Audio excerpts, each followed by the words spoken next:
सतनाम वाहिगुरु साहिब जी। सलोक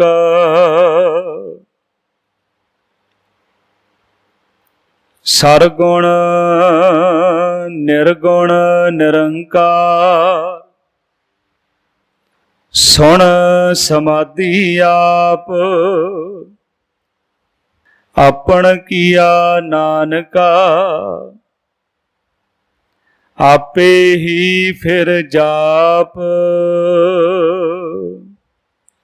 वाहिगुरु जी का खालसा, वाहिगुरु जी की फतेह। परम सन्मानयोग जुगो जुग अटल साहिब सतगुरु श्री गुरु ग्रंथ साहिब जी महाराज जियां दी किरपा सदका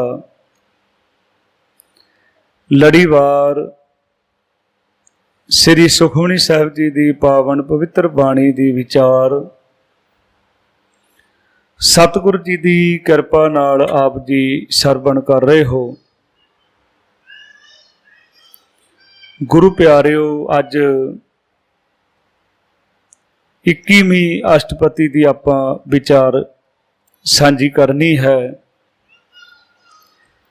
आओ सतगुरु महाराज सानू की समझाउण दा यतन कर रहे हैं।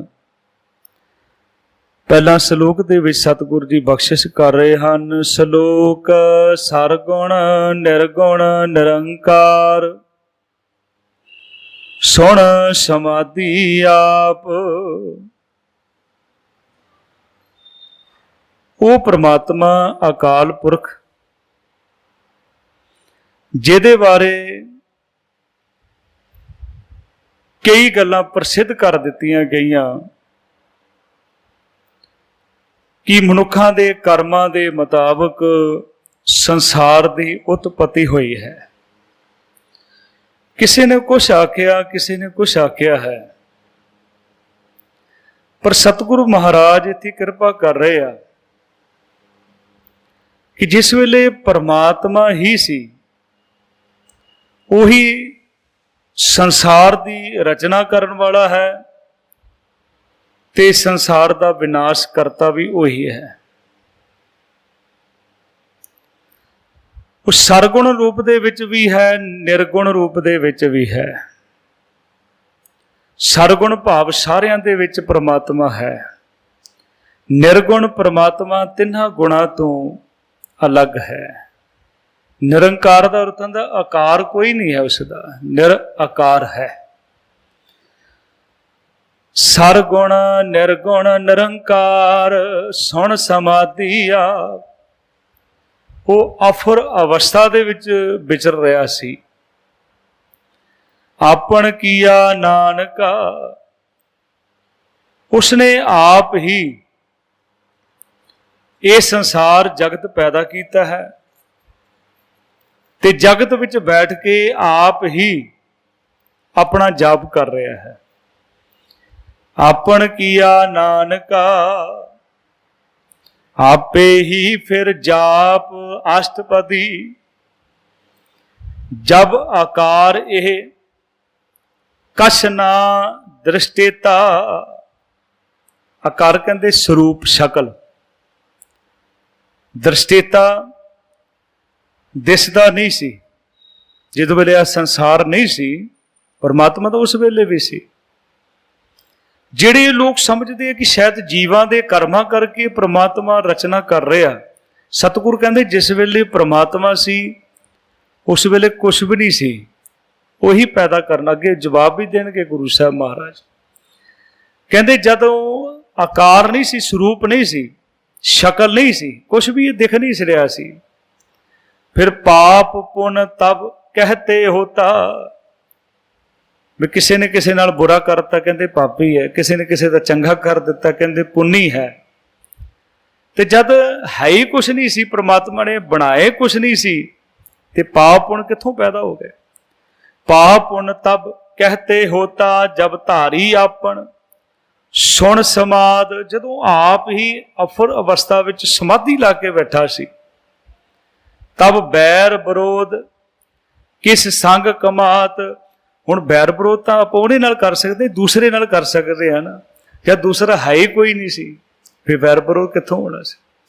जब इसका वर्ण, वर्ण कहते रंग, वर्ण चेह ना जापत रंग रूप नहीं सी, तब हरग सोग ते फिर खुशी ते गम कहो किसे व्यापत।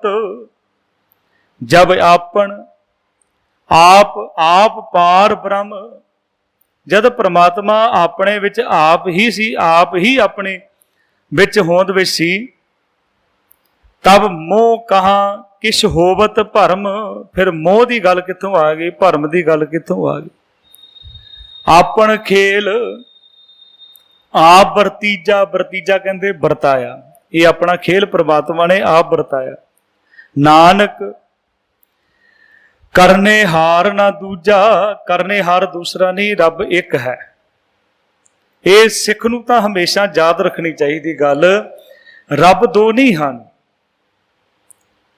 क्योंकि अलग अलग डिपार्टमेंट नहीं बनाए सतगुरु जी ने, इको ही है सबना जिया का एक दाता। जो मैं मंगना मैं एक दे कोले मंगना है। हर एको दाता सेवीए, हर एक ध्याईए, हर एको दाता मंगीए, मन चिंदिया पाईए। जे दूजे पासों मंगीए तां लाज मराई।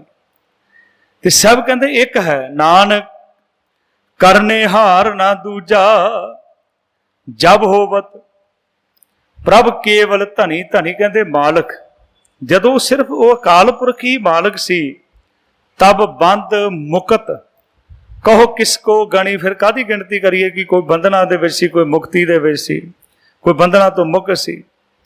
जब एक हर अगम अपार, अगम कहते जिथे तक साडी गमता नहीं है, पहुंच नहीं है, अपार कहते बेअंत। जदों इको ही सी, वो परमात्मा ही सी, अगम जिहड़ा है अपार है, तब नरक सुरग कहो कौन उतार। फिर नरक ते सुरग कित्थों आ गए, जदों ने संसार ही नहीं पैदा किया सी, ते जमन मरन दा चक्कर कित्थों आ गया सी। जब निर्गुण प्रभ सहज सुभाए, निर्गुण स्वरूप दे विच सी, त्रै गुणा तो भिन्न सी, तब शिव शक्त। ते उस वेले ये माया कित्थों पैदा हो गई, ये जीव कित्थों पैदा हो गया। शिव कहते जीव आत्मा, ते शक्त शक्ति माया जिहड़ी है। तब शिव शक्त कहो कित ठाए, कित्थे रहिंदे सी। जब आपे आप अपनी जोत धरै, जदों उहने अपनी जोत अपने विच ही धरी हुई सी, तब कवन निडर कवन कत डरे। हुण डरना तां ही है कि दूसरे तो दूसरा कोई होवे, दूसरा है ही कोई नहीं सी, पर डरना कित्थों। अपने चलत आप करने हार, वो अपने कौतक आप करने हार है। नानक ठाकुर मालक जिहड़ा अगम अपार, वो साडी गमता तो परे है ते बेअंत है। अविनाशी सुख आपन आसन, जद परमात्मा जिहड़ा नाश रहत है, वो अपने आप दे विच सी, तह जन्म मरण कहो कहाँ विनाशन। फिर जमन मरण ते नाश होने की गल ही कोई नहीं सी। जब पूर्ण करता प्रभ सोए, जद परमात्मा ही सी। जिस तरह अंग्रेज कहते आ कि परमात्मा ने 6 दिन सृष्टि की रचना की, 7वें दिन आराम किया, ते उन्होंने संडे कहते हैं। फिर उन्होंने भले पुरुषों को पुछो भाई, जद हले सृष्टि नहीं पैदा हुई सी, संडे मंडे कित्थों पैदा हो गया। ये बड़ियां चीज़ां प्रचलित सी, जिहदी आवाज़ जिहदा जवाब गुरु अर्जन साहब जी दे रहे हैं, बाणी दे रही है, सतगुरु दे रहे हैं। कहते जब पूर्ण करता प्रभ सोए, तब जम की त्रास। फिर जमा का डर कहो किश होए। जब अवगित अदृष्ट परमात्मा, अगोचर जिहड़ा साडे इंद्रियां दे विच कैद नहीं हो सकता, शरीरक इंद्रियां दे विच। जब अवगत अगोचर प्रभ एका, तब चित्र गुप्त किश पूछत लेखा। जब संसार ही नहीं बनया सी, ते केड़ा लेखा ते केड़ा चित्र गुप्त। जब नाथ निरंजन अगोचर अगाधे, वो निरंजन है परमात्मा। ਕਾਲਕ ਤੋਂ ਰਹਿਤ ਹੈ ਸੰਸਾਰ ਦੇ ਵਿੱਚ। ਤੁਸੀਂ ਸਾਰੇ ਗੁਰਮੁਖ ਬੈਠੇ ਹੋ, ਸੋਧਰ ਦਾ ਪਾਠ ਕਰਦੇ ਹੋ, ਉਹਦੇ ਵਿੱਚ ਇੱਕ ਸ਼ਬਦ ਆਉਂਦਾ ਸੋ ਪੁਰਖ। ਤੇ ਜਿਸ ਵੇਲੇ ਪੁਰਖ ਨੂੰ ਅਸੀਂ, ਪਰ ਤੁਸੀਂ ਧਿਆਨ ਨਾਲ ਦੇਖਿਓ, ਖੱਖੇ ਨੂੰ ਵੀ ਔਂਕੜ ਹੈ, ਇੱਕ ਵਚਨ ਹੈ, ਕਿਉਂਕਿ ਪੁਰਖ ਦੋ ਨਹੀਂ ਹਨ, ਪੁਰਖ ਇੱਕ ਹੈ। ਸੋ ਪੁਰਖ ਦਾ ਅਰਥ ਹੁੰਦਾ ਹੈ ਉਹ ਪੁਰਖ। ਕਿਹੜਾ ਪੁਰਖ? ਕਰਤਾ ਪੁਰਖ, ਜਿਹੜਾ ਕਰਤਾ ਵੀ ਹੈ ਤੇ ਸਾਰਿਆਂ ਦੇ ਵਿੱਚ ਵਿਆਪਕ ਹੈ। ਤੇ ਉਹ ਪੁਰਖ ਕਿੱਦਾਂ ਦਾ? ਕਹਿੰਦੇ ਸੋ ਪੁਰਖ ਨਿਰੰਜਨ, ਹਰ ਪੁਰਖ ਨਿਰੰਜਨ, ਹਰ ਅਗਮਾ ਅਗਮ ਅਪਾਰ। ਉਹ ਨਿਰਅੰਜਨ ਹੈ, ਕਾਲਕ ਤੋਂ ਰਹਿਤ ਹੈ, ਮਾਇਆ ਦੇ ਪ੍ਰਭਾਵ ਤੋਂ ਉਹ ਪ੍ਰਮਾਤਮਾ ਰਹਿਤ ਹੈ। ਇੱਥੇ ਸਭ ਕਹਿੰਦੇ ਜਬ ਨਾਥ ਨਿਰੰਜਨ ਅਗੋਚਰ ਅਗਾਧੇ ਅਥਾਹ ਸੀ। ਅਗਾਧ ਅਰਥ ਹੁੰਦਾ ਅਥਾਹ ਸੀ। ਤਬ ਕੌਣ ਛੁੱਟੇ, ਕੌਣ ਬੰਧਨ ਬਾਂਧੇ, ਕੌਣ ਬੰਧਨਾਂ ਤੋਂ ਛੁੱਟਿਆ ਸੀ ਤੇ ਕੌਣ ਬੰਧਨਾਂ ਦੇ ਵਿੱਚ ਬੱਝਿਆ ਹੋਇਆ ਸੀ। ਆਪਣ ਆਪ ਹੀ ਅਚਰਜਾ। ਉਹ ਪ੍ਰਮਾਤਮਾ ਜਿਹੜਾ ਹੈ ਆਪਣੇ ਆਪ ਦੇ ਵਿੱਚ ਹੀ ਹੈਰਾਨ ਕਰਨ ਵਾਲਾ। ਅਚਰਜ ਕਹਿੰਦੇ ਹੈਰਾਨਗੀ ਪੈਦਾ ਕਰਨਾ। ਨਾਨਕ ਆਪਨ ਰੂਪ ਆਪ ਹੀ ਉਪਰਜਾ। ਉਹ ਆਪਣਾ ਰੂਪ ਆਪ ਹੀ ਪੈਦਾ ਕਰਨ ਵਾਲਾ ਹੈ। ਜਹ ਨਿਰਮਲ ਪੁਰਖ ਪੁਰਖ ਪਤ ਹੋਤਾ। ਉਹ ਅਕਾਲ ਪੁਰਖ ਪਵਿੱਤਰ ਤੋਂ ਪਵਿੱਤਰ ਹੈ। ਤਹ ਬਿਨ ਮੈਲ ਕਹੋ ਕਿਆ ਧੋਤਾ। ਹੁਣ ਜਿਹੜੀ ਸਾਡੇ ਅੰਦਰ ਮੈਲ ਹੈ ਉਹਨੂੰ ਧੋਣ ਦਾ ਇੱਕੋ ਤਰੀਕਾ ਹੈ, ਉਹ ਹੈ ਨਿਰੰਕਾਰ, ਉਹ ਹੈ ਬਾਣੀ, ਜਿਹਦੇ ਬਾਰੇ ਸਾਹਿਬ ਕਹਿੰਦੇ ਵਾਹ ਵਾਹ ਬਾਣੀ ਨਿਰੰਕਾਰ ਹੈ। ਬਾਣੀ ਨੂੰ ਪਰਮਾਤਮਾ ਕਿਹਾ ਗਿਆ। ਬਾਣੀ ਪਰਮਾਤਮਾ ਦਾ ਸਰੂਪ ਹੈ।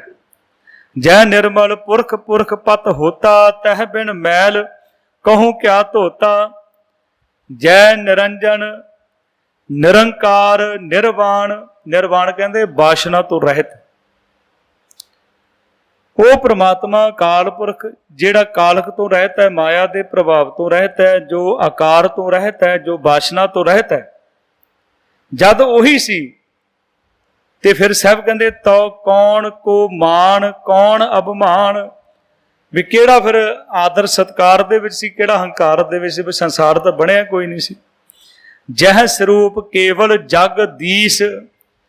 ਜਗਦੀਸ਼ ਕਹਿੰਦੇ ਜਗਤ ਦਾ ਈਸ਼, ਪ੍ਰਮਾਤਮਾ ਕਾਲ ਪੁਰਖ। ਜਦ ਉਹੀ ਉਹਦਾ ਹੀ ਸਰੂਪ ਸੀ, ਹੋਰ ਕੁਛ ਵੀ ਨਹੀਂ ਸੀ। ਤੈਂ ਛਲ ਛਿਦਰ ਲਗਤ ਕਹੋ ਕੀਸ। ਛਲ ਹੁਣ ਦੂਸਰਾ ਹੋਵੇਗਾ ਤਾਂ ਛੱਲੇਗਾ ਨਾ, ਜਾਂ ਦੂਸਰਾ ਹੈ ਹੀ ਕੋਈ ਨਹੀਂ ਸੀ, ਇੱਕੋ ਹੀ ਪ੍ਰਮਾਤਮਾ ਸੀ। ਛਿਦਰ ਕਹਿੰਦੇ ਐਬ। ਹੁਣ ਐਬ ਤਾਂ ਹੀ ਦੇਖਾਂਗੇ ਨਾ ਦੂਸਰੇ ਦੇ ਵਿੱਚ, ਇਹ ਦੂਸਰਾ ਹੋਵੇ। ਜਦ ਉਹੀ ਸੀ, ਉਸ ਤੋਂ ਬਿਨਾਂ ਹੈ ਹੀ ਕੋਈ ਨਹੀਂ ਸੀ। ਤੇ ਸਤਿਗੁਰੂ ਮਹਾਰਾਜ ਕਹਿੰਦੇ ਜਹ ਜੋਤ ਸਰੂਪੀ ਜੋਤ ਸੰਗ ਸਮਾਵੇ। ਜੋਤ ਸਰੂਪ ਪ੍ਰਮਾਤਮਾ ਸੀ ਤੇ ਉਹ ਜੋਤ ਉਹਦੇ ਵਿੱਚ ਹੀ ਲੀਨ ਸੀ। ਤੇ ਫਿਰ ਕਿੱਥੋਂ ਪੈਦਾ ਹੋ ਗਏ ਭੁੱਖੇ ਤੇ ਰੱਜੇ ਬੰਦੇ, ਕਿੱਥੋਂ ਪੈਦਾ ਹੋ ਗਏ? ਤਹ ਕਿਸੇ ਭੂਖ ਕਵਣ ਤਰਤਾਵੇ, ਕਰਨ ਕਰਾਵਣ ਕਰਨੇ ਹਾਰ। ਕਰਨ ਤੇ ਕਰਾਉਣ ਦੀ ਸਮਰੱਥਾ ਪ੍ਰਮਾਤਮਾ ਦੇ ਹੱਥ ਵਿੱਚ ਹੈ। ਨਾਨਕ ਕਰਤੇ ਕਾ ਨਾਹੀ ਸਮਾਰ। ਸਮਾਰ ਕਹਿੰਦੇ ਕੋਈ ਅੰਦਾਜ਼ਾ ਨਹੀਂ ਲਾਇਆ ਜਾ ਸਕਦਾ। ਕਰਤੇ ਦਾ ਕੋਈ ਅੰਦਾਜ਼ਾ ਨਹੀਂ ਹੈ ਕਿ ਉਹਨੇ ਕਦੋਂ ਸ੍ਰਿਸ਼ਟੀ ਬਣਾਈ ਸੀ, ਕਿੱਦਣ ਬਣਾਈ ਸੀ। ਹਾਂ, ਇਹ ਹੈ ਵੀ ਜਿਹਨੇ ਥੋੜਾ ਬਹੁਤਾ ਜ਼ਿਆਦਾ ਦੱਸਿਆ ਨਾ, ਲੋਕੀ ਉਹਦੇ ਮਗਰ ਹੋ ਗਏ। ਪਰ ਇੱਕ ਗੱਲ ਸਾਨੂੰ ਬੜੇ ਪਿਆਰ ਨਾਲ ਗੁਰੂ ਸਾਹਿਬ ਨੇ ਸਮਝਾ ਦਿੱਤੀ ਹੈ। ਕਹਿੰਦੇ ਜੇ ਤੁਹਾਨੂੰ ਕੁਝ ਸਮਝ ਆ ਵੀ ਜਾਵੇ ਨਾ, ਜਿੱਦਾਂ ਗੁਰੂ ਨਾਨਕ ਸਾਹਿਬ ਨੇ ਆਖਿਆ, ਜੇ ਹਉ ਜਾਣਾ ਆਖਾਂ ਨਹੀਂ ਕਹਿਣਾ ਕਥਾ ਨਾ ਜਾਏ। ਇੱਕ ਤੋਂ ਇੱਕ ਸਿਆਣਾ ਬਣ ਗਿਆ, ਕਿਸੇ ਨੇ ਜ਼ਿਆਦਾ ਦੱਸਿਆ ਉਹਦੇ ਮਗਰ ਲੋਕ ਭੱਜ ਗਏ। ਕਹਿੰਦੇ ਇੱਕ ਬੱਚਾ ਸੀ, ਛੋਟੀ ਜਿਹੀ ਕਲਾਸ, ਪਹਿਲੀ ਕਲਾਸ ਹੀ ਪੜ੍ਹਦਾ ਸੀ। ਸਕੂਲ ਤੋਂ ਵਾਪਸ ਆਇਆ ਬੜਾ ਖੁਸ਼, ਆ ਕੇ ਆਪਣਾ ਬਸਤਾ ਜਿਹੜਾ ਸੀ ਬੈਗ ਸਿੱਟਿਆ ਜ਼ੋਰ ਦੀ, ਤੇ ਹੱਥ ਦੇ ਵਿੱਚ ਉਹਦੇ ਪੈਨਸਲ ਸੀ। ਕਹਿਣ ਲੱਗਾ, ਆਪਣੀ ਮਾਂ ਨੂੰ ਕਹਿਣ ਲੱਗਾ, ਮਾਂ ਮੈਨੂੰ ਅੱਜ ਟੀਚਰ ਨੇ ਗਿਫਟ ਦਿੱਤਾ ਹੈ। ਗਿਫਟ ਕੁਛ ਵੀ ਹੋਵੇ, ਗਿਫਟ ਗਿਫਟ ਹੁੰਦਾ ਹੈ। ਕਹਿਣ ਲੱਗੀ, ਬੇਟਾ ਕਿਸ ਗੱਲ ਦਾ ਤੈਨੂੰ ਗਿਫਟ ਮਿਲਿਆ? ਅੱਜ ਟੀਚਰ ਨੇ ਪੁੱਛਿਆ ਸੀ ਗਾਂ ਦੀਆਂ ਕਿੰਨੀਆਂ ਲੱਤਾਂ ਹੁੰਦੀਆਂ? ਬੇਟਾ ਤੂੰ ਤਾਂ ਗਾਂ ਦੇਖੀ ਨਹੀਂ। ਕਿਆ ਦੱਸ ਵੇ ਕਿੰਨੀਆਂ ਦੱਸ ਕੇ ਆਇਆ? ਕਹਿੰਦਾ ਮੈਂ ਦੱਸਿਆ ਟੀਚਰ ਨੂੰ ਵੀ ਗਾਂ ਦੀਆਂ 3 ਲੱਤਾਂ ਹੁੰਦੀਆਂ। ਬੜੀ ਗੁੱਸੇ ਹੋਈ, ਹੈਰਾਨ ਵੀ ਹੋਈ। ਵੀ ਟੀਚਰ ਨੂੰ ਤਾਂ ਪਤਾ ਹੋਣਾ ਚਾਹੀਦਾ, ਬੱਚੇ ਨੂੰ ਨਹੀਂ ਪਤਾ। ਸਵੇਰੇ ਸਕੂਲ ਚਲੇ ਗਈ, ਟੀਚਰ ਨੂੰ ਆਖਿਆ ਵੀ ਤੁਸੀਂ, ਜੇ ਬੱਚੇ ਨੂੰ ਨਹੀਂ ਪਤਾ, ਤੁਹਾਨੂੰ ਤਾਂ ਪਤਾ ਨਾ, ਗਾਂ ਦੀਆਂ 4 ਲੱਤਾਂ ਹੁੰਦੀਆਂ। ਉਹ ਕਹਿਣ ਲੱਗੀ ਗੱਲ ਇਸ ਤਰ੍ਹਾਂ ਹੈ, ਇਹ 50 ਬੱਚੇ ਆ, ਇਹਨਾਂ ਨੂੰ ਪੁੱਛਿਆ ਸੀ ਵੀ ਗਾਂ ਦੀਆਂ ਕਿੰਨੀਆਂ ਲੱਤਾਂ ਹੁੰਦੀਆਂ? 2-3 ਬੱਚਿਆਂ ਨੇ ਹੱਥ ਖੜੇ ਕੀਤੇ। ਇੱਕ ਨੇ ਆਖਿਆ 1 ਹੁੰਦੀ ਹੈ, ਇੱਕ ਨੇ ਆਖਿਆ 2 ਹੁੰਦੀਆਂ। ਇਹਨੇ ਸਭ ਤੋਂ ਜ਼ਿਆਦਾ ਦੱਸੀਆਂ 3, ਤੇ ਇਹਨੂੰ ਗਿਫਟ ਦੇ ਦਿੱਤਾ। ਜਿਹਨੇ ਜ਼ਿਆਦਾ ਦੱਸਿਆ ਨਾ, ਲੋਕੀ ਉਹਦੇ ਮਗਰ ਚਲੇ ਗਏ ਵੀ ਹਾਂ ਵੀ ਇਹ ਅੱਜ ਵੀ ਸਾਨੂੰ ਵੀ ਬੜੇ ਭੁਲੇਖੇ ਪਾਉਣ ਵੀ ਆਓ ਜੀ, ਉਹ ਬਾਬਾ ਜੀ ਨੇ ਡੇਰਾ ਖੋਲ੍ਹਿਆ, ਉਹਦੇ ਭੌਰਾ ਸਾਹਿਬ ਦੇ ਵਿੱਚ 10ਵੇਂ ਦੀਵਾਰ ਦੇ ਦਰਸ਼ਨ ਕਰਾਉਂਦੇ ਆ, ਆਹ ਕੀਤਾ ਜਾਂਦਾ। ਫਿਰ ਲੋਕੀ ਉੱਧਰ ਨੂੰ ਭੱਜਦੇ। ਤੇ ਬਾਣੀ ਦੇ ਵਿੱਚ ਸਾਰੇ ਸਵਾਲਾਂ ਦਾ ਜਵਾਬ ਹੈ, ਸਾਰੇ ਸਵਾਲਾਂ ਦਾ ਜਵਾਬ। ਬਾਣੀ ਖੁਦ ਪੜ੍ਹੋ, ਬਾਣੀ ਨੂੰ ਵਿਚਾਰਨ ਦਾ ਯਤਨ ਕਰੀਏ, ਤੇ ਸਤਿਗੁਰੂ ਕਹਿੰਦੇ ਉਹਦਾ ਕੋਈ ਅੰਦਾਜ਼ਾ ਨਹੀਂ ਲਾ ਸਕਦੇ। ਨਾਨਕ ਕਰਤੇ ਕਾ ਨਾਹੀਂ ਸਮਾਰ, ਜਬ ਆਪਣੀ ਸ਼ੋਭਾ ਆਪਣ ਪ੍ਰਸੰਗ ਬਣਾਈ। ਹੁਣ ਦੂਸਰਾ ਹੋਏਗਾ ਤਾਂ ਸ਼ੋਭਾ ਕਰੇਗਾ ਨਾ, ਜਦ ਹੈ ਹੀ ਨਹੀਂ ਸੀ ਦੂਸਰਾ, ਤੇ ਰੱਬ ਆਪ ਹੀ ਸੀ, ਤੇ ਉਹ ਸ਼ੋਭਾ ਉਹਦੀ ਆਪਣੇ ਆਪ ਸ਼ੋਭਾ ਹੈ। ਜਬ ਆਪਣੀ ਸ਼ੋਭਾ ਆਪਣ ਸੰਗ ਬਣਾਈ, ਤਬ ਕਵਣ ਮਾਏ ਬਾਪ ਮਿੱਤਰ ਸੁੱਤ ਪਾਈ। ਫਿਰ ਕਿੱਥੇ ਮਾਂ, ਕੋਈ ਬਾਪ, ਕੋਈ ਮਿੱਤਰ, ਕੋਈ ਪੁੱਤਰ, ਕੋਈ ਭਰਾ, ਤੇ ਕਿੱਥੋਂ ਹੋ ਗਿਆ? ਜੈ ਸਰਬ ਕਲਾ ਆਪੇ ਪ੍ਰਵੀਨ, ਜਦ ਸਾਰੀਆਂ ਸ਼ਕਤੀਆਂ ਦਾ ਮਾਲਕ ਸਿਆਣਾ ਪ੍ਰਮਾਤਮਾ। ਪ੍ਰਵੀਨ ਦਾ ਅਰਥ ਹੁੰਦਾ ਸਿਆਣਾ। ਤੇ ਵੇਦ ਕਤੇਬ ਕਹਾਂ ਕੋ ਚੀਨ, ਫਿਰ ਕਿੱਥੋਂ ਕੋਈ ਪਛਾਣਦਾ ਸੀ ਵੀ ਇਹ ਵੇਦ ਆ ਕਤੇਬ ਹੈ? ਜਦ ਬਣੇ ਨਹੀਂ ਸੀ, ਨਾ ਵੇਦ ਬਣੇ ਸੀ, ਨਾ ਕਤੇਬ ਬਣੇ ਸੀ। ਜਬ ਆਪਣ ਆਪ ਉਰ ਧਾਰੈ, ਜਦ ਉਹਨੇ ਆਪਣੇ ਆਪ ਨੂੰ ਆਪ ਹੀ ਪੈਦਾ ਕੀਤਾ, ਤਾਂ ਸਗਨ ਅਪਸਗਨ ਕਹਾਂ ਵਿਚਾਰੇ, ਤਾਂ ਉਦੋਂ ਕੁਛ ਹੈ ਹੀ ਨਹੀਂ ਸੀ। ਫਿਰ ਜਦੋਂ ਸੰਸਾਰ ਬਣ ਗਿਆ, ਲੋਕੀ ਬਿੱਲੀਆਂ ਤੋਂ ਵੀ ਡਰਨ ਲੱਗ ਗਏ।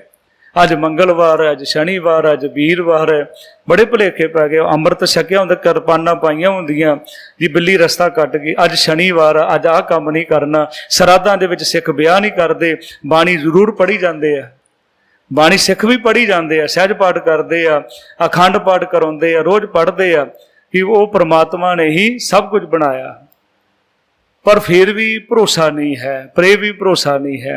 ਕਿੰਨੇ ਕੁ ਲੋਕ ਸ਼ਰਾਧਾਂ ਦੇ ਵਿੱਚ ਸਿੱਖ ਵਿਆਹ ਕਰਦੇ ਆ, ਕਿਉਂਕਿ ਇੱਕ ਭਰਮ ਪੈ ਗਿਆ ਇੱਕ ਜੀਵਨ ਦੇ ਵਿੱਚ ਵੀ ਸ਼ਰਾਧਾਂ ਵਿੱਚ ਜੇ ਬੱਚਾ ਜਨਮ ਜੇ ਫਿਰ ਕੀ ਕਰੋਗੇ?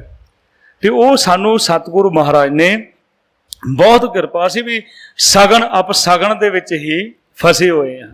ਤੇ ਸਭ ਕਹਿੰਦੇ ਹਨ ਜਬ ਆਪਣ ਆਪ ਉਰ ਧਾਰੈ, ਤੋ ਸਗਨ ਅਪਸਗਨ ਕਹਾਂ ਵਿਚਾਰੇ।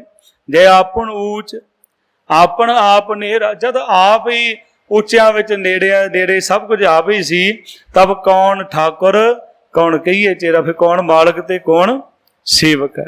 ਬਿਸਮਨ ਬਿਸਮ ਰਹੇ ਬਿਸਮਾਦ, ਕਹਿੰਦੇ ਅਚਰਜ ਤੋਂ ਅਚਰਜ, ਬਿਸਮਨ ਬਿਸਮ ਰਹੇ ਬਿਸਮਾਦ। ਨਾਨਕ ਆਪਣੀ ਗਤ ਜਾਣਹੁ ਆਪ, ਉਹ ਆਪਣੀ ਅਵਸਥਾ ਨੂੰ ਪ੍ਰਮਾਤਮਾ ਆਪ ਹੀ ਜਾਣਦਾ। ਜੈ ਅਛਲ ਅਛੇਦ ਅਭੇਦ ਸਮਾਇਆ, ਉਹਨੂੰ ਕੋਈ ਛਲ ਨਹੀਂ ਸਕਦਾ, ਉਹਦਾ ਕੋਈ ਨਾਸ ਨਹੀਂ ਕਰ ਸਕਦਾ, ਉਹਦਾ ਕੋਈ ਭੇਦ ਨਹੀਂ ਪਾ ਸਕਦਾ। ਉਹ ਆਪਣੇ ਵਿੱਚ ਆਪ ਹੀ ਲੀਨ ਹੈ। ਉਹਾਂ ਕਿਸੇ ਵਿਆਪਤ ਮਾਇਆ, ਆਪਸ ਕੋ ਆਪੇ ਆਦੇਸ਼, ਕਿਉਂਕਿ ਇਕੱਲਾ ਹੀ ਸੀ। ਤੇ ਕਿਹੜਾ ਸੀ ਫਿਰ ਜਿਹੜਾ ਉਹਨੂੰ ਨਮਸਕਾਰ ਕਰਦਾ ਸੀ? ਆਦੇਸ਼ ਦਾ ਅਰਥ ਹੁੰਦਾ ਨਮਸਕਾਰ, ਉਹ ਇਕੱਲਾ ਆਪ ਹੀ ਸੀ। ਤਹਿ ਗੁਣ ਕਾ ਨਾਹੀ ਪਰਵੇਸ਼, ਤੇ 3 ਗੁਣ ਬਣੇ ਨਹੀਂ ਸੀ। ਜਾਂ ਏਕ ਭਗਵੰਤਾ, ਜਦ ਇੱਕੋ ਹੀ ਅਕਾਲ ਪੁਰਖ ਸੀ, ਭਗਵਾਨ ਸੀ, ਪ੍ਰਮਾਤਮਾ ਵਾਹਿਗੁਰੂ ਸੀ, ਤੈ ਕੌਣ ਅਚਿੰਤ, ਕਿਸ ਲਾਗੇ ਚਿੰਤਾ, ਕਿਹੜਾ ਬੇਫਿਕਰ ਸੀ ਤੇ ਕਿਹਨੂੰ ਚਿੰਤਾ ਸੀ। ਜੈ ਆਪਣ ਆਪ ਪਤਿਆਰਾ, ਉਹ ਅਕਾਲ ਪੁਰਖ ਪਰਮੇਸ਼ਰ ਜਿਹੜਾ ਹੈ, ਜਿਹੜਾ ਆਪਣੇ ਆਪ ਨੂੰ ਆਪ ਹੀ ਪਤਿਆਉਣ ਵਾਲਾ ਸੀ। ਤੇ ਕੌਣ ਕਥੇ ਕੌਣ ਸੁਣਨੇ ਹਾਰਾ, ਜਦ ਦੂਜਾ ਹੈ ਹੀ ਕੋਈ ਨਹੀਂ ਸੀ ਵੀ ਕਿਹਨੇ ਕਥਾ ਕਰਨੀ ਸੀ ਤੇ ਕਿਹਨੇ ਸੁਣਨੀ ਸੀ। ਜਦ ਉਹ ਆਪ ਹੀ ਆਪਣੇ ਆਪ ਦੇ ਵਿੱਚ ਇਕੱਲਾ ਹੀ ਸੀ, ਪਰਮਾਤਮਾ ਜਿਹੜਾ ਸੀ ਆਪ ਹੀ ਸੀ। ਤੇ ਕੌਣ ਕਥੇ ਕੌਣ ਸੁਣਨੇ ਹਾਰਾ, ਕਿਉਂਕਿ ਹੁਣ ਵੀ ਪਰਮਾਤਮਾ ਹੀ ਹੈ। ਜੇ ਬੋਲ ਰਿਹਾ ਤਾਂ ਵੀ ਪਰਮਾਤਮਾ ਹੀ ਬੋਲ ਰਿਹਾ, ਸੁਣ ਰਿਹਾ ਤੇ ਪਰਮਾਤਮਾ ਹੀ ਸੁਣ ਰਿਹਾ। ਜੇ ਉਹ ਕੰਨ ਹੀ ਨਾ ਦਿੰਦਾ, ਜੇ ਸਾਡੇ ਅੰਦਰ ਹੁੰਦਾ ਹੀ ਨਾ, ਅਸੀਂ ਇੱਥੇ ਬੈਠ ਹੀ ਨਹੀਂ ਸਕਦੇ, ਅਸੀਂ ਬੋਲ ਹੀ ਨਹੀਂ ਸਕਦੇ। ਉਹ ਹੈ ਤੇ ਸਾਡੀ ਹੋਂਦ ਹੈ। ਜਿੱਦਾਂ ਨਹੀਂ ਹੋਏਗਾ ਉਦੋਂ ਸਾਡੀ ਮੌਤ ਹੈ, ਲੋਥ ਬਣ ਜਾਵਾਂਗੇ। ਬਹੁ ਬੇਅੰਤ ਊਚ ਤੇ ਉੱਚਾ, ਉਹ ਬੇਅੰਤ ਹੈ, ਉੱਚਿਆਂ ਤੋਂ ਉੱਚਾ ਹੈ। ਨਾਨਕ ਆਪਸ ਕੋ ਆਪੇ ਪਹੁੰਚਾ, ਉਹ ਆਪਣੀ ਤੱਕਰ ਪਹੁੰਚ ਉਹ ਆਪਣੀ ਹੈ। ਆਪਾਂ ਅੱਜ ਲੋਕਾਂ ਨੂੰ ਕਹਿ ਲਓ ਜੀ ਬੜੇ ਪਹੁੰਚੇ ਹੋਏ ਹਾਂ, ਕੋਈ ਨਹੀਂ ਪਹੁੰਚਿਆ ਹੋਇਆ, ਉਹੀ ਪਹੁੰਚਿਆ ਪਰਮਾਤਮਾ ਹੀ ਅਕਾਲ ਪੁਰਖ। ਨਾਨਕ ਆਪਸ ਕੋ ਆਪਹਿ ਪਹੁੰਚਾ। ਹੁਣ ਅੱਗੇ ਸਤਿਗੁਰੂ ਮਹਾਰਾਜ ਜੀ ਕਹਿ ਰਹੇ ਆ, ਕਹਿੰਦੇ ਜਹ ਆਪ ਰਚਿਓ ਪਰਪੰਚ ਆਕਾਰ। ਜਦੋਂ ਇਹ ਪਰਪੰਚ ਰਚ ਦਿੱਤਾ, ਸੰਸਾਰ ਰਚ ਦਿੱਤਾ, ਜਗਤ ਦੀ ਰਚਨਾ ਕਰ ਦਿੱਤੀ, ਫੇਰ ਕੀਤਾ ਗੁਰੂ ਸਾਹਿਬ ਕਹਿੰਦੇ ਤਹਿ ਗੁਣ ਮੈਂ ਕੀਨੋ ਵਿਸਥਾਰ। ਇਹ ਤਹਿ ਗੁਣ ਦਾ ਜਿਹੜਾ ਸੀ ਵਿਸਤਾਰਾ ਕਰ ਦਿੱਤਾ, ਖਲਾਰਾ ਖਿਲਾਰ ਦਿੱਤਾ। ਰੱਜ, ਤਮ ਤੇ ਸਤ, ਤਿੰਨ ਗੁਣ, ਤੇ ਇਹਨਾਂ ਦਾ ਖਿਲਾਰਾ, ਇਹਦੇ ਵਿੱਚ ਹੀ ਸਾਰਾ ਸੰਸਾਰ ਜਿਹੜਾ ਹੈ ਘੁੰਮ ਰਿਹਾ। ਤਮ ਦਾ ਅਰਥ ਹੈ ਰੁਕਣਾ, ਜੇ ਮਤਲਬ ਜੇ ਆਪਾਂ ਸੌਖੇ ਤਰੀਕੇ ਦੇ ਨਾਲ ਸਮਝਣਾ ਹੋਵੇ। ਰੱਜ ਦਾ ਅਰਥ ਹੁੰਦਾ ਦੌੜਨਾ, ਤਾਂ ਮਤਲਬ ਕੁਛ ਕਰਨਾ ਹੀ ਕੁਛ ਨਹੀਂ। ਰੱਜ ਦਾ ਅਰਥ ਹੈ ਰਾਜ, ਅੰਦਰ ਰਾਜ ਬਿਰਤੀ ਦੌੜ ਰਿਹਾ, ਹੋਰ ਰਾਜ ਮਿਲਦੇ, ਹੋਰ ਰਾਜ ਮਿਲਦੇ। ਪਰ ਸਤ ਜਿਹੜਾ ਹੈ ਦੋਨਾਂ ਦਾ ਸੰਤੁਲਨ ਹੈ, ਦੋਨਾਂ ਦੀ ਬਰਾਬਰਤਾ ਹੈ, ਨਾ ਉੱਥੇ ਰੁਕਿਆ ਹੋਇਆ ਤੇ ਨਾ ਦੌੜ ਰਿਹਾ ਹੈ। ਉਹ ਕੌਣ ਹੈ? ਪਰਮਾਤਮਾ। ਉੱਥੇ ਸਤ ਹੋ ਗਿਆ, ਉਹਨੂੰ ਸਤਜੁਗ ਵੀ ਕਹਿ ਦਿੱਤਾ।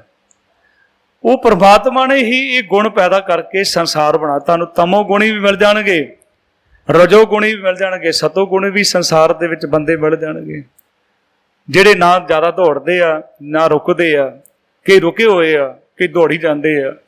ਤੇ ਕਹਿੰਦੇ ਜਿਹੜੇ ਬਰਾਬਰ ਆ ਉਹ ਸਤੋ ਗੁਣੀ ਆ।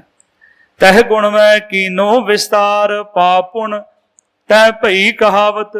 ਫਿਰ ਇਹ ਕਹਾਣੀਆਂ ਸ਼ੁਰੂ ਹੋ ਗਈਆਂ ਵੀ ਇਹ ਬੰਦਾ ਪਾਪ ਕਰਦਾ, ਇਹ ਪਾਪੀ ਆ, ਇਹ ਪੁੰਨੀ ਹੈ, ਇਹ ਬੜੇ ਦਾਨ ਕਰਦਾ ਹੈ। ਇਹ ਕਹਾਣੀਆਂ ਬਣਨੀਆਂ ਸ਼ੁਰੂ ਹੋ ਗਈਆਂ।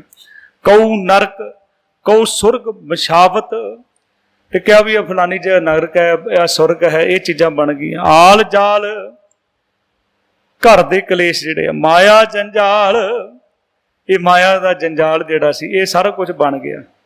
ਹਉਮੈ ਮੋਹ ਭਰਮ ਭੈ ਭਾਰ, ਹਉਮੈ ਬਣ ਗਈ, ਮੋਹ ਬਣ ਗਿਆ, ਭਰਮ ਬਣ ਗਿਆ, ਭੈ ਬਣ ਗਿਆ, ਡਰ ਬਣ ਗਿਆ। ਇਹ ਭਾਰ ਖਤਮ ਸ਼ੁਰੂ ਹੋ ਗਏ ਸਾਡੇ ਉੱਪਰ। ਇਹ ਸਾਰਾ ਕੁਝ ਸਾਡੇ ਉੱਪਰ ਭਾਰ ਹੀ ਹੈ ਨਾ, ਹਉਮੈ ਦਾ, ਮੋਹ ਦਾ, ਭਰਮ ਦਾ, ਡਰ ਦਾ, ਸਾਰੇ ਭਾਰ ਹਨ। ਦੁੱਖ ਸੁੱਖ, ਮਾਣ ਅਪਮਾਨ, ਜਦੋਂ ਕਦੋਂ ਹੋਇਆ ਇਹ ਦੁੱਖ ਸੁੱਖ, ਇੱਜ਼ਤ ਬੇਇੱਜ਼ਤੀ ਕਦੋਂ ਸ਼ੁਰੂ ਹੋਈ? ਜੇ ਜਹ ਆਪ ਰਚਿਓ ਪਰਪੰਚਕਾਰ ਤਹਿ ਗੁਣ ਮੈਂ ਕੀਨੋ, ਜਦੋਂ ਉਹਨੇ ਸੰਸਾਰ ਬਣਾ ਦਿੱਤਾ। ਅਨਕ ਪ੍ਰਕਾਰ ਕੀਓ ਵਖਿਆਣ, ਹੁਣ ਦੁੱਖਾਂ ਦਾ ਵਖਿਆਣ, ਇਹਦੇ ਉੱਪਰ ਬਹੁਤ ਗ੍ਰੰਥ ਲਿਖ ਦਿੱਤੇ, ਸੁੱਖਾਂ ਦੇ ਗ੍ਰੰਥ ਲਿਖ ਦਿੱਤੇ, ਇੱਜ਼ਤ ਦੇ ਲਿਖ ਦਿੱਤੇ। ਅਨਕ ਪ੍ਰਕਾਰ ਕੀਓ ਵਖਿਆਣ, ਆਪਣ ਖੇਲ ਆਪ ਕਰ ਦੇਖੇ। ਇਹ ਤਮਾਸ਼ਾ ਪਰਮਾਤਮਾ ਦਾ ਹੈ, ਇਹ ਪਰਮਾਤਮਾ ਖੁਦ ਦੇਖ ਰਿਹਾ ਹੈ। ਖੇਲ ਸੰਕੋਚਾ ਤੋ ਨਾਨਕ ਇੱਕ ਹੈ। ਜਦੋਂ ਇਹ ਖੇਲ ਨੂੰ ਸਮੇਟ ਲੈਂਦਾ ਹੈ ਫਿਰ ਇੱਕ ਹੈ, ਏਕ ਹੈ, ਅਨੇਕ ਹੈ, ਅਨੇਕ ਹੈ, ਫਿਰ ਏਕ ਹੈ। ਉਹ ਤੋਂ ਬਿਨਾ ਕੁਛ ਵੀ ਨਹੀਂ ਹੈ। ਆਪੇ ਸਿਸ਼ਟ ਸਿਰਜੀਆ, ਆਪੇ ਫੁੰਡ ਗੋਈ, ਸਭ ਇੱਕੋ ਸ਼ਬਦ ਵਰਤਦਾ, ਉਹਦਾ ਹੀ ਹੁਕਮ ਵਰਤ ਰਿਹਾ। ਜੋ ਕਰੇ ਸੋ ਹੋਈ। ਜਹ ਅਭਗਤ ਭਗਤ ਤੇ ਆਪ, ਉਹ ਅਦ੍ਰਿਸ਼ਟ ਹੈ, ਉਹ ਪਰਮਾਤਮਾ ਭਗਤ ਹੈ, ਭਾਵ ਸਾਰਿਆਂ ਦੇ ਵਿੱਚ ਆਪ ਹੈ, ਉਸ ਤੋਂ ਦੂਸਰਾ ਕੋਈ ਨਹੀਂ ਹੈ। ਜਹ ਪਸਰੇ ਪਸਾਰ ਸੰਤ ਪ੍ਰਤਾਪ, ਤੇ ਉਹਨੇ ਆਪਣੇ ਪ੍ਰਭੂ ਦੇ ਪਿਆਰਿਆਂ ਦਾ ਪ੍ਰਤਾਪ ਖਿਲਾਰਨ ਵਾਸਤੇ ਸੰਸਾਰ ਪੈਦਾ ਕਰ ਦਿੱਤਾ। ਦੂਹ ਪਾਖ ਕਾ ਆਪੇ ਧਣੀ, ਹੁਣ ਜਿਹੜੇ ਪੱਖ ਕਿਹੜੇ ਹਨ? ਦੋ। ਇੱਕ ਤਾਂ ਸੰਤਾਂ ਦਾ ਪ੍ਰਤਾਪ, ਦੂਸਰਾ ਹੈ ਮਾਇਆ। ਜਿਹੜੇ ਮਾਇਆ ਦੇ ਪ੍ਰਭਾਵ ਤੋਂ ਅਲੱਗ ਹੋ ਗਏ, ਸੰਤ ਹੋ ਗਏ, ਪ੍ਰਭੂ ਦੇ ਪਿਆਰੇ ਹੋ ਗਏ। ਪਰ ਇਹਨਾਂ ਦਾ ਦੋਨਾਂ ਦਾ ਮਾਲਕ ਕੌਣ ਹੈ?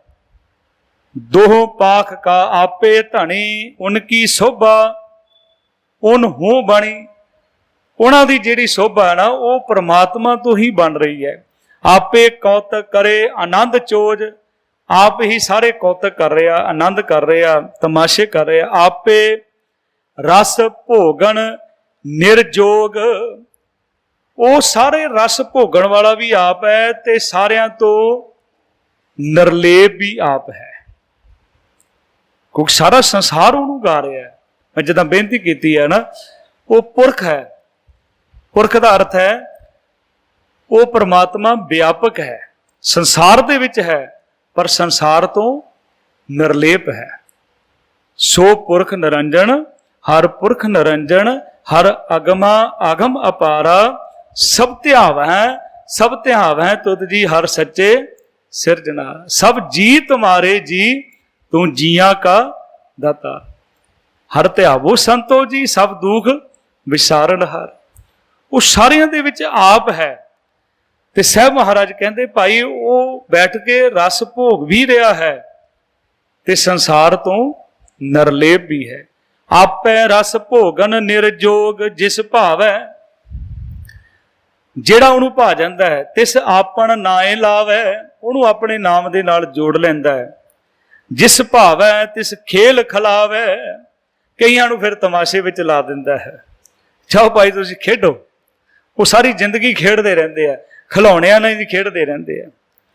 ਬੇਸ਼ੁਮਾਰ ਅਥਾ ਅਗਣਤ ਅਤੋਲੇ, ਗਿਣਤੀ ਤੋਂ ਪਰੇ ਆ। ਤੋਲਿਆ ਨਹੀਂ ਜਾ ਸਕਦਾ, ਉਹਦਾ ਅੰਦਾਜ਼ਾ ਵੀ ਨਹੀਂ ਲਾ ਸਕਦੇ, ਅਥਾ ਹੈ। ਤੇ ਅਰਦਾਸ ਤਾਂ ਇਹੀ ਕਰਨੀ ਹੈ, ਬੇਸ਼ੁਮਾਰ ਅਥਾ ਅਗਣਤ ਅਤੋਲੇ, ਜਿਉਂ ਬੁਲਾਵੋ ਤਿਉਂ ਨਾਨਕ ਦਾਸ ਬੋਲੇ। ਹੇ ਸਤਿਗੁਰੂ ਮਹਾਰਾਜ, ਜਿਸ ਤਰ੍ਹਾਂ ਤੁਸੀਂ ਬੁਲਾਉਂਦੇ ਹੋ ਅਸੀਂ ਬੋਲਦੇ ਹਾਂ। ਹਉ ਆਪੋ ਬੋਲ ਨਾ ਜਾਣਦਾ, ਮੈਂ ਕਿਹਾ ਸਭ ਹੁਕਮਾਓ ਜੀ। ਜਿੱਦਾਂ ਹੁਕਮ ਕਰਦਾ ਹੈ ਤੇ ਮੈਂ ਉਸ ਤਰ੍ਹਾਂ ਬੋਲ ਰਿਹਾ ਹਾਂ।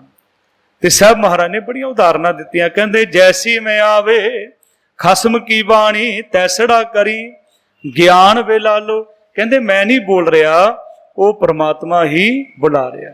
ਜੇਤਾ ਜੀਓ ਪਿੰਡ ਸਭ ਤੇਰਾ, ਤੋ ਅੰਤਰ ਜਾਮੀ ਪੁਰਖ ਭਗਵਾਨ। ਦਾਸਨ ਦਾਸ ਕਹੇ ਜਨ ਨਾਨਕ, ਜਿਹਾ ਤੂੰ ਕਰਾਏ ਤਿਆ ਹੋ ਕਰੀ ਬਖਿਆ। ਜਦੋਂ ਕਹਾਂਗੇ ਮੈਂ ਕੀਤਾ ਤੇ ਉਦੋਂ ਬਿਲਕੁਲ ਹੀ ਜੀਵਨ ਦੇ ਵਿੱਚ ਗਿਰਾਵਟ ਆ ਜਾਏਗੀ, ਜੀਵਨ ਦੇ ਵਿੱਚ ਹਉਮੈ ਬਣ ਜਾਏਗੀ। ਤੇ ਹਉਮੈ ਬਣਨ ਦਾ ਇਹ ਤਰੀਕਾ ਹੈ ਕਿ ਉਹਦਾ ਨੁਕਸਾਨ ਕੀ ਹੈ ਕਿ ਜਬ ਹਮ ਹੋਤੇ ਤਬ ਤੂੰ ਨਾ ਹੈ। ਉਦੋਂ ਫਿਰ ਤੂੰ ਨਹੀਂ ਹੈ ਜਿੱਧਰ ਸਾਡੇ ਵਿੱਚ ਮੈਂ ਹੈ। ਜਦੋਂ ਤੂੰ ਪ੍ਰਗਟ ਹੁੰਦਾ ਹੈ ਅਬ ਤੂੰ ਹੀ ਮੈਂ ਨਹੀਂ। ਮੈਂ ਨਹੀਂ ਬੋਲ ਰਿਹਾ, ਪਰਮਾਤਮਾ ਤੂੰ ਬੁਲਾ ਰਿਹਾ, ਤੂੰ ਕਿਰਪਾ ਕਰ ਰਿਹਾ। ਤੇਰੇ ਬੁਲਾਇਆ ਹੀ ਅਸੀਂ ਬੋਲ ਸਕਦੇ ਹਾਂ। ਜਿਉਂ ਬੁਲਾਵੋ ਤਿਉਂ ਨਾਨਕ ਦਾਸ ਬੋਲੇ। ਉਹ ਪ੍ਰਮਾਤਮਾ ਹੀ ਸਭ ਕੁਝ ਬੁਲਾਉਣ ਦੀ ਸਮਰੱਥਾ ਰੱਖਦਾ। ਉਹ ਸਾਨੂੰ ਹੁਣ ਜ਼ੁਬਾਨ ਨਾ ਦਿੰਦਾ ਅਸੀਂ ਕੀ ਬੋਲਦੇ। ਉਹ ਜੇ ਹੁਣ ਸਾਨੂੰ ਰਸਨਾ ਦਿੱਤੀ ਤੇ ਬੋਲਣਾ ਕੀ ਹੈ ਇਹ ਵੀ ਗੁਰੂ ਸਾਹਿਬ ਨੇ ਦੱਸਿਆ। ਇਹ ਨਹੀਂ ਕਿ ਕੁਛ ਵੀ ਬੋਲੀ ਜਾਈਏ, ਮੂੰਹ ਵਿੱਚ ਜੋ ਆਇਆ ਬੋਲ ਦਈਏ। ਕਹਿੰਦੇ ਬਾਬਾ ਬੋਲੀਏ ਪੱਤ ਹੋਏ। ਬੋਲਣ ਦੇ ਨਾਲ ਇੱਜ਼ਤ ਮਿਲਦੀ ਹੈ, ਬੋਲਣ ਦੇ ਨਾਲ ਬੰਦੇ ਦੇ ਅੰਦਰਲਾ ਪਤਾ ਲੱਗ ਜਾਂਦਾ ਹੈ। ਬਾਬਾ ਬੋਲੀਏ ਪੱਤ ਹੋਏ, ਇਹੀ ਜ਼ਬਾਨ ਹੈ ਜਿਹੜੀ ਤਖਤ ਤੇ ਬਿਠਾ ਦਿੰਦੀ ਹੈ ਤੇ ਜੁੱਤੀਆਂ ਵੀ ਪਵਾ ਦਿੰਦੀ ਹੈ। ਬਾਬਾ ਬੋਲੀਏ ਪੱਤ ਹੋਏ, ਉੱਤਮ ਸੇ ਦਰ ਉੱਤਮ ਕਹੀਏ, ਨੀਚ ਕਰਮ ਬਹਿ ਰੋਏ। ਬਾਬਾ ਬੋਲਣਾ ਕਿਆ ਕਹੀਏ, ਜੈਸੇ ਰਾਮ ਨਾਮ ਰਬ ਰਹੀਏ। ਸੰਤਨ ਸਿਉ ਬੋਲੇ ਉਪਕਾਰੀ, ਮੂਰਖ ਸਿਉ ਬੋਲੇ ਚੱਖ ਮਾਰੀ। ਬੋਲਤ ਬੋਲਤ ਬੜੇ ਵਿਕਾਰਾ, ਬਿਨ ਬੋਲੇ ਕਿਆ ਕਰੇ ਵਿਚਾਰਾ। ਕੀ ਬੋਲਣਾ ਹੈ? ਉਹ ਬੋਲਣਾ ਹੈ ਕਿਉਂਕਿ ਪ੍ਰਮਾਤਮਾ ਕਿੰਨਾ ਮਿੱਠਾ ਬੋਲਦਾ ਹੈ। ਸਤਿਗੁਰ ਦੀ ਬਾਣੀ ਕਿੰਨੀ ਮਿੱਠੀ ਹੈ। ਮਿੱਠ ਬੋਲੜਾ ਜੀ ਹਰ ਸੱਜਣ ਸੁਆਮੀ ਮੋਰਾ, ਹਉ ਸੰਭਲ ਥੱਕੀ ਜੀ ਉਹ ਕਦੇ ਨਾ ਬੋਲੇ ਕੋਰਾ। ਵੀ ਤੂੰ ਕਿਉਂ ਕੌੜਾ ਬੋਲਦਾ ਹੈ? ਤੇ ਜੇ ਸਾਨੂੰ ਕਿਸੇ ਦਾ ਕੌੜਾ ਬੋਲਿਆ ਚੰਗਾ ਨਹੀਂ ਲੱਗਦਾ ਤੇ ਸਾਡਾ ਬੋਲਿਆ ਹੋਇਆ ਕਿਸੇ ਨੂੰ ਕਿੱਦਾਂ ਚੰਗਾ ਲੱਗ ਸਕਦਾ? ਤੇ ਸਤਿਗੁਰੂ ਮਹਾਰਾਜ ਸਾਡੇ ਤੇ ਕਿਰਪਾ ਕਰਦੇ ਆ, ਬਖਸ਼ਿਸ਼ ਕਰਦੇ। ਮੈਂ ਇੱਕ ਉਦਾਹਰਨ ਦੇ ਰਿਹਾ। ਕਹਿੰਦੇ ਇੱਕ ਬੰਦਾ ਨਿੰਮ ਦੀਆਂ ਕੌੜੀਆਂ ਗੋਲੀਆਂ ਵੇਚ ਰਿਹਾ ਸੀ, ਬੱਸ ਦੇ ਵਿੱਚ ਵੇਚ ਰਿਹਾ ਸੀ। ਤੇ ਹੁਣ ਉਹ ਵੇਚ ਕਿੱਦਾਂ ਰਿਹਾ ਸੀ? ਮੇਰੇ ਕੋਲ ਨਿੰਮ ਦੀਆਂ ਕੌੜੀਆਂ ਗੋਲੀਆਂ ਹਨ ਜਿਨ੍ਹਾਂ ਨੂੰ ਫਿਨਸੀਆਂ ਫੋੜੇ ਹੋਏ ਆ, ਉਹ ਖਾ ਸਕਦੇ ਆ। ਮੈਂ ਹੁਣ ਇੱਥੋਂ ਚਲੇ ਜਾਣਾ ਹੈ, ਜੇ ਤੁਸੀਂ ਨਾ ਲਈਆਂ ਕੱਲ ਕੋੜੇ ਹੋ ਕੇ ਮਰੋਗੇ, ਫਿਰ ਮੈਨੂੰ ਯਾਦ ਕਰੋਗੇ ਕਿ ਕੋਈ ਵੇਚ ਰਿਹਾ ਸੀ। ਇੱਕ ਉੱਥੇ ਦਾਨਾ ਪੁਰਸ਼ ਬੈਠਾ ਸੀ ਤੁਹਾਡੇ ਵਰਗਾ, ਉਹਨੇ ਬਾਂਹ ਫੜੀ ਉਹਦੀ, ਜਿਹੜਾ ਗੋਲੀਆਂ ਵੇਚਦਾ ਸੀ। ਕਹਿਣ ਲੱਗਾ ਦੇਖ ਭਾਈ, ਇੱਕ ਗੋਲੀਆਂ ਕੌੜੀਆਂ, ਇੱਕ ਤੇਰੀ ਜ਼ਬਾਨ ਕੌੜੀ। ਤੇਰੇ ਕੋਲ ਸ਼ਾਇਦ ਵੀ ਹੋਵੇਗਾ ਨਾ, ਉਹ ਵੀ ਕੋਈ ਨਹੀਂ ਖਰੀਦੇਗਾ। ਪਹਿਲਾਂ ਕਿਸੇ ਕੋਲ ਬੋਲਣਾ ਸਿੱਖ ਕੇ ਆ। ਸਤਿਗੁਰੂ ਵੀ ਕਹਿ ਰਹੇ ਨਾਨਕ ਫਿੱਕੇ ਬੋਲੀਐ ਤਨ ਮਨ ਫਿੱਕਾ ਹੋਏ। ਇਹ ਜਿਹੜਾ ਅਸੀਂ ਬੋਲ ਰਹੇ ਨਾ, ਗੰਦ ਮੰਦ ਬੋਲਦੇ ਹਾਂ ਜ਼ਬਾਨ ਦੇ ਨਾਲ, ਇਹ ਸਾਡੀ ਅਕਲ ਹੈ। ਤੇ ਜਦੋਂ ਬਾਣੀ ਬੋਲਦੇ ਆ ਤੇ ਸਾਰੇ ਉਹਦੀ ਬੋਲਦੇ ਆ। ਬਾਣੀ ਪ੍ਰਭ ਕੀ ਸਭ ਕੋ ਬੋਲੇ, ਆਪ ਅਡੋਲ ਨਾ ਕਬਹੁ ਡੋਲੇ। ਤੇ ਅਸੀਂ ਬਾਣੀ ਪੜ੍ਹਦੇ ਹਾਂ, ਹੰਕਾਰ ਨਹੀਂ ਕਰਦਾ ਕਿ ਮੈਂ ਬੋਲ ਰਿਹਾ। ਸਤਿਗੁਰੂ ਕਹਿੰਦੇ ਇੱਥੇ ਸਿਖਾ ਰਹੇ ਆ, ਕਹਿੰਦੇ ਬੇਸ਼ੁਮਾਰ ਅਥਾ ਅਗਣਤ ਅਤੁੱਲ ਜਿਉ ਬੁਲਾਵੋ ਤਿਉ ਨਾਨਕ ਦਾਸ ਬੋਲੇ। ਇੰਨੀਆਂ ਬੇਨਤੀਆਂ ਪ੍ਰਵਾਨ ਕਰਨੀਆਂ। ਬੁਲਾਓ ਫਤਿਹ। ਸਾਰੇ ਆਖੋ ਜੀ ਵਾਹਿਗੁਰੂ ਜੀ ਕਾ ਖਾਲਸਾ, ਵਾਹਿਗੁਰੂ ਜੀ ਕੀ ਫਤਿਹ।